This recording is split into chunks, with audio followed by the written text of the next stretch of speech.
Hello, dear students and respected viewers. Myself, Deepak Kumar Thakur, Guest Assistant Professor, Kamla Rai College, Gopalganj, affiliated with Jayaprakash university Chhapra. प्रिय विद्यार्थियों, आज हम लोग BA द्वितीय वर्ष प्रतिष्ठा के लिए जो प्रकरण शुरू किए हैं चोलों से संबंधित वर्णन, उसको आगे बढ़ाएंगे। अब तक हम लोगों ने चोलों के उत्पत्ति, उनके जो स्थान थे, फिर उनसे संबंधित ऐतिहासिक जो स्रोत थे, साहित्यिक और पुरातात्विक स्रोतों के विषय में चर्चा किया। अब हम लोग फिर आगे के शासक के विषय में चर्चा करेंगे। और जो राजनीतिक इतिहास है उसमें हम लोगों ने आदित्य प्रथम के विषय में चर्चा कर लिया है। आज हम लोग परांतक प्रथम से शुरू करेंगे। आदित्य प्रथम की मृत्यु के पश्चात उसका पुत्र आदित्य परांतक प्रथम शासक बना और यह 907 ईस्वी से 955 ईस्वी तक शासन किया। यह अपने पिता की तरह ही सैन्य गुणों से परिपूर्ण था। फलतः इसने अपने पिता की तरह ही साम्राज्यवादी नीति का अनुसरण किया और उसके जो अभिलेखित साक्ष्य प्राप्त होते हैं उसे पता चलता है कि उसने मदुरा के पांड जो शासक था राज सिंह द्वितीय पर आक्रमण किया और उसके क्षेत्र को विजित कर लिया। जो वह आक्रमण किया तो उसमें बेलूर का युद्ध हुआ था। पांड्य और सिंहल राजा दोनों एक साथ थे और विपक्ष में था परांतक प्रथम जो चोल शासक था, और इन दोनों के मध्य वेलूर में युद्ध हुआ और जो पांड्य शासक था वो पराजित हुआ। इस प्रकार जो मदुरा पर उसका आधिपत्य स्थापित हो गया और उसने मदुरई कोंड की उपाधि ग्रहण किया परांतक प्रथम ने। फिर वह पलो की जो बची खुची शक्ति थी उसको भी नष्ट करते हुए बैदुम्बो तथा बांगो को भी जीत लिया। इस प्रकार हम देखते हैं कि 930 ईस्वी तक परांतक ने पश्चिमी जो घाट के चेर राज्य को छोड़कर उत्तरी पेन्नार से कुमारी अंतरी तक के संपूर्ण प्रदेश पर एक छत्र अधिकार स्थापित कर लिया। परंतु हम जो प्राप्त अभिलेखित साक्ष्य हैं उससे पता चलता है कि वह राष्ट्रकूट नरेश जो परांतक जो कृष्ण तृतीय था उससे पराजित हो गया और उससे तकोलम का युद्ध हुआ था। इसमें परांतक प्रथम पराजित हो गया और इससे परांतक की प्रतिष्ठा को बहुत धक्का लगा और उसका जो साम्राज्य था छिन्न भिन्न हो गया। हम देखते हैं कि उसका जो साम्राज्य है, उसके जो सामंत थे वो भी स्वतंत्र होने लगे और जो सामंत हैं स्वतंत्र हुए और इसका साम्राज्य कमज़ोर पड़ गया और उसका जो परिक्षेत्र संकुचित होने लगा। और उसके बाद जो 955 ईस्वी से परांतक प्रथम की मृत्यु के बाद 955 ईस्वी से 985 ईस्वी तक लगभग 30 वर्षों का जो शासनकाल है चोलों का, उस समय उन लोगों का क्षेत्र तो संकुचित हुआ ही। इस समय इनकी दुर्बलता और अराजकता का माहौल रहा चोल राज्यों में। इसका परांतक प्रथम का उत्तराधिकारी मंदरादित्य जो था उसकी रुचि धार्मिक कार्यों में थी। फलतः उसकी सीमा संकुचित होती रही और 957 ईस्वी में इसकी मृत्यु हो गई। फिर इसकी मृत्यु के पश्चात हम देखते हैं कि परांतक द्वितीय सत्ता में आता है। 957 ईस्वी से 973 ईस्वी तक यह शासन करता है। इसके अंदर भी कुछ योग्य गुण थे। सर्वप्रथम इसने अपने पुत्र आदित्य द्वितीय को युवराज बनाया और सैन्य अभियानों के माध्यम से वीर पांड्य को पराजित किया और उसके क्षेत्र पर कब्जा कर लिया। फिर इसकी सेना सिंहल पर भी आक्रमण की और उन क्षेत्रों पर आधिपत्य स्थापित करने का प्रयास किया। फिर परांतक द्वितीय के अंतिम समय तक जो जैसा कि अभिलेखित साक्ष्य से सूचना में मिलता है कि वह अपने शासन के अंत तक तोंडमंडलम पर अधिकार कर लिया था। फिर ये जो परांतक प्रथम है यह चोल वंश का वास्तविक संस्थापक के रूप में अपने आप को प्रस्तुत करता है। जो इसकी विजय थी, जो उसके योग्यता थी, प्रतिभा थी। परांतक द्वितीय जिसे सुंदर चोल कहते हैं, इसका पुत्र आरिमोलिवर्मन इसकी मृत्यु के पश्चात राजा बनता है, क्योंकि इसको ही उसने युवराज भी घोषित किया था। 985 ईस्वी के मध्य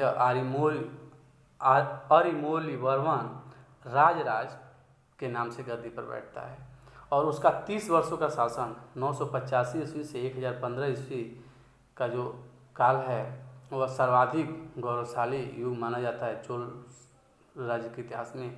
और इस समय का जो इतिहास है चोलों का, वह समस्त तमिल देश का इतिहास बन जाता है। और क्योंकि अनेक विजयों के माध्यम से राजराज प्रथम ने जो लघु चोल था उसको बृहद चोल में परिणित कर दिया था और वो अपने साम्राज्य का विस्तार कर दिया था। अगर राजराज प्रथम के विजय अभियानों का वर्णन करें तो उसमें हम केरल, पांड्य, सिंहल के विजयों का सर्वप्रथम देखें तो सर्वप्रथम वह केरल पर सर्वप्रथम आक्रमण करता है। उस समय केरल का राजा रवि वर्मा था और राजा रवि वर्मा को पराजित करके त्रिवेंद्रम पे अधिकार कर लेता है। और इस विजय के उपलक्ष्य में कांडलूर सालैकल मरुत की उपाधि ग्रहण करता है केरल को विजित करके। फिर केरल के बाद हम देखते हैं कि वह पांड्य राज पर आक्रमण करता है। पांड्य राज पर इस समय अमरभुजंग राजा शासन कर रहा था और तिरुवलंगाडु अभिलेख से जो ताम्र जो पत्रों से जो सूचना मिलती है उसे पता चलता है कि राजराज ने इसको पराजित किया और बंदी बना लिया और उसकी राजधानी मदुरा को जीत लिया और विलीन के दुर्ग को ध्वस्त कर दिया। फिर राजराज के 20वें वर्ष का वह इस अभिलेख में यह सूचना मिलती है कि उसने अपने 20वें वर्ष मदुरा को ध्वस्त करके कोल्लम, कोलदेश तथा कोंडलूर के राजाओं को भी पराजित करता है और समुद्र के शासक इसको अपनी सेवाएं देते थे। इस तरह इसका पांड्य राज पे भी आधिपत्य हो गया। अपने अगले अभियान में वह सिंघल पे अभियान ले जाता है। इस समय यहाँ का राजा महेंद्र पंचम शासक था और वह केरल तथा पांड्य शासकों का मित्र भी था। और हम देखते हैं कि केरल प्रदेश का शासक जो भास्कर वर्मा था, रवि वर्मा के पश्चात वह केरल और पांड्यों का एक संघ बना लिया था। इस तरह की सूचना हमें इतिहासकार नीलकंठ शास्त्री जीते हैं जिन्होंने दक्षिण भारत का इतिहास लिखा है। और 3 राज्यों का संघ बना के वह राजराज प्रथम से संघर्ष करने का प्रयास किया, लेकिन वह सफल नहीं हो पाया। सिंघल नरेश महेंद्र पंचम, क्योंकि नौसेना का सहारा लेके राजराज प्रथम ने उसके सिंघल पर चढ़ाई की और चोल सेना अनुराधापुर को ध्वस्त कर दी। और फिर हम देखते हैं कि सिंघल द्वीप के उत्तरी भाग पर इन लोगों का अधिकार हो जाता है चोलों का, राजराज प्रथम का। और राजराज प्रथम ने वहाँ अपना प्रांत स्थापित किया और अपनी राजधानी अनुराधापुर को न बना के पोलोनरू को अपनी राजधानी घोषित करता है और फिर इसका नाम जननाथ मंगलम रखता है। और जो अभिलेखी साक्ष्य प्राप्त होते हैं उससे पता चलता है कि राजराज ने भगवान शिव के मंदिर का भी वहाँ निर्माण करवाया था। एक जो साहित्यिक काव्यात्मक वर्णन भी हमें देखने को मिलता है सिंघल युद्ध से संबंधित, उसमें हम देखते हैं कि तिरुवलंगाडु ताम्रपत्र में काव्यात्मक वर्णन मिलता है कि राजा राम ने बंदर की सहायता से बहुत कठिनाई पूर्वक रावण को विजित किया था, लेकिन इसने बहुत ही आराम से नौसेना के माध्यम से जो लंका का राजा था उसको पराजित किया और उसके राज्य इत्यादि को जला दिया था। फिर हम अन्य अभियान अगर देखें या इस समय का निर्धारण करें कि केरल, पांड्य और सिंघल का विजय कब हुआ था, तो यह उपरोक्त प्रदेशों पे केरल, पांड्य और सिंघल पे 989 से 993 ईस्वी के मध्य इस पे अपना विजय कर लिया था। फिर पश्चिम गंगों के विजय से संबंधित उसके अभियान को देखें तो मैसूर क्षेत्र में सिंघल विजय के पश्चात वह मैसूर क्षेत्र में अपने अभियान ले जाता है और पश्चिम गंगों को जीत लेता है। अपने शासन के 6ठे वर्ष, जैसा कि कर्नाटक लेख से हमें सूचना मिलती है, उसने चोल नारायण की उपाधि ग्रहण करता है और नोलंबो तथा गंगों को पराजित कर देता है और इन क्षेत्रों को अपने आधिपत्य में कर लेता है। इस प्रकार गंगवाड़ी, तड़ी गयवाड़ी तथा नोलंबवाड़ी के ऊपर उसका अधिकार हो जाता है। फिर उसका कल्याणी के चालुक्यों से भी संघर्ष होता है। इसमें हम देखते हैं कि सर्वप्रथम उत्तम चोल जो कल्याणी या पश्चिमी चालुक्य शासक था वह संभवतः पहले से ही युद्धरत थे चोलों से, क्योंकि तैलभ द्वितीय ने उत्तम चोल को पराजित किया था। लेकिन बाद में तैलभ द्वितीय की मृत्यु के पश्चात उसका उत्तराधिकारी सत्याश्रय होता है। उस समय राजराज प्रथम ने सत्याशय को पराजित किया था। इसकी सूचना हमें कई अभिलेखों से मिलती है। तिरुवलंगाडु ताम्रलेख में पता चलता है कि सत्याशय के विशाल सेना को ध्वस्त करके उसे पराजित किया था। उसी तरह करंदई दानपत्र में हमें पता चलता है कि तुंगभद्रा के तटीय क्षेत्र में इसके हाथियों ने उत्पात मचाया। फिर राजेंद्र के जो है राजेंद्र प्रथम के कन्याकुमारी लेख से पता चलता है कि उसने जो राजराज प्रथम ने पराजित किया था कल्याणी के चालुक्यों को।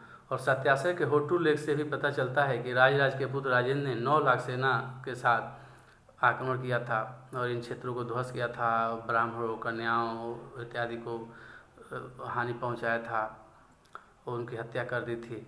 इस तरह का वर्णन हमें देखने को मिलता है और बहुत सारे धन लूट के ले गए थे। इस तरह उत्तरी सीमा तुंगभद्रा तक विस्तृत हो गई। चोलों का जो सीमा है राजराज प्रथम के समय में वह तुंगभद्रा तक विस्तृत हो गई। फिर बेंगी के चालुक्य राज्य में चोल शासक हस्तक्षेप किए, क्योंकि वहाँ का शासक 973 इसमें चूड़ भीम शासक बनता है, वह दानारड़ों की हत्या करके बनता है। तो दानारड़ों के जो 2 पुत्र थे शक्तिवर्मन और विमलादित्य, वह राजराज प्रथम के संरक्षण में चले गए और वहीं से इसकी सहायता से इन्होंने चोल भीम को पराजित किया और यहाँ शक्तिवर्मन शासक बन गया। अपनी मित्रता को प्रगाढ़ करने के लिए राजराज प्रथम ने अपनी एक पुत्री कुंदवा देवी का विवाह शक्तिवर्मन के छोटे भाई विमलादित्य से कर दिया। इस प्रकार इन दोनों शक्तिवर्मन और विमलादित्य को चोलों का संरक्षण प्राप्त था और ये प्रोटेक्टिव स्टेट के रूप में ही रहे दोनों शासक। और इस तरह यह भी बेंगी के चालुक्यों पर भी चोलों का नियंत्रण स्थापित हो गया। फिर बेंगी के चालुक्यों के बाद हम देखते हैं कि कलिंग के विजय की भी सूचना हमें प्राप्त होती है और शासन के अंत में उसने मालदीव को भी के कुछ क्षेत्रों को जीत लिया। इस तरह अपनी विजयों के परिणाम स्वरूप राजराज ने एक विशाल साम्राज्य का निर्माण किया और उसका साम्राज्य तुंगभद्रा नदी तक संपूर्ण दक्षिण भारत, उत्तर में तुंगभद्रा नदी तक, फिर संपूर्ण दक्षिण भारत, फिर सिंघल तथा मालदीव के कुछ क्षेत्रों तक विस्तृत हो गया था। वह महानतम विजेताओं साम्राज्य निर्माताओं में से था और उसकी महानता इस बात से भी सूचित होती है उसने बहुत सारे अपने सम्मान के अनुरूप उपाधियां ग्रहण की थी। चोल मार्तंड राजाश्रय, राजमार्तंड, अरिमोली, चोलेंद्र सिंह इत्यादि उसने अपनी उपाधियां ग्रहण की। वह सांस्कृतिक रूप से भी बहुत सारे निर्माण कार्य किए, भूमि का मापन करवाया, कर लगवाया, सारे मंडलों में अधिकारियों की नियुक्ति की। फिर वह अपने पुत्र राजेंद्र को अपना युवराज बनाता है और उसको सब प्रशासन का कार्यभार देता है और वह सोने, चांदी और तांबे के सिक्कों को भी जारी करवाया। उसने एक भव्य शिव मंदिर का निर्माण किया था राजधानी में, राजराजेश्वर मंदिर का, जो कि दक्षिण भारत के इतिहास में वैभवशाली युग का स्मारक, सर्वोच्च स्मारक माना जाता है और तमिल स्थापत्य के सर्वोत्कृष्ट उदाहरण है। तमिल जो स्थापत्य उसके जो चर्मोत्कर्ष का सर्वश्रेष्ठ उदाहरण है। यह धार्मिक रूप से भी सहिष्णु था। श्री विजय के शैलेंद्र शासक श्रीमार विजयोतुंग वर्मन को भी नागपट्टनम में एक बौद्ध विहार बनवाने के लिए उत्साहित किया, उसे दान दिया। फिर बौद्ध ग्रामों को दान देता था, जैन धर्म को प्रोत्साहन देता था। स्वयं इसने विष्णु मंदिर का भी नागपट्टनम में निर्माण करा। इस प्रकार यह सांस्कृतिक रूप से भी बहुत समृद्ध किया चोल साम्राज्य को। इस तरह हमारा जो वर्णन है समाप्त होता है। इसी के साथ ही कक्षा को हम लोग समाप्त करते हैं और अगला जो लेक्चर होगा उसमें हम लोग आगे के सांस्कृतिक विषय में वर्णन करेंगे। जय हिंद, जय भारत, धन्यवाद।